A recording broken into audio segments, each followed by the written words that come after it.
Reverend Father Cyril Mujun Kadingidi najara ngo kugayemera muhamwe no gukora binkwatire cinco kisinjere kuzingamya ntunguka omwihanga.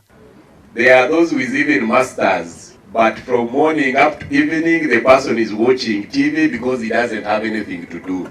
But if somebody has studied plumbing and you are doing good work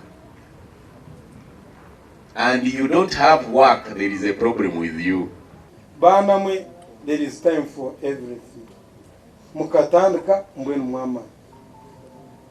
Mukatandika muri abana bake, mukatandika muri abana bato, mbwenu mpa muri abasija baku.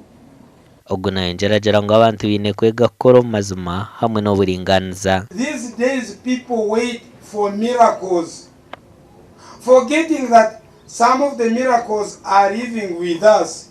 Ibyo kutangaza itwene tutura nabyo. Twari addressing icyo bwegese ntuba twa addressing icyo kikuru munonga ahamaka gitu kugiho mugoro gwa transforming. Twosire ntubagambira bazire obundi tuba kucetegereza. Na munonga bamwe no batekateka ngo abana bagira mu mikono bagwiye.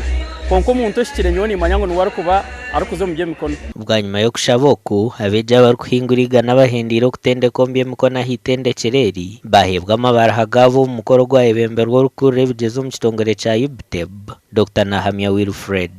Nahamya Wilfred hona yashaba bejo kuzo munsi kwerezo mazima hamwe no buringaniza. Bagire imico mirungi bazo mu field okwenda ngo kiyamba abantu babatemu bwesige bantu bakora imirimo yabo.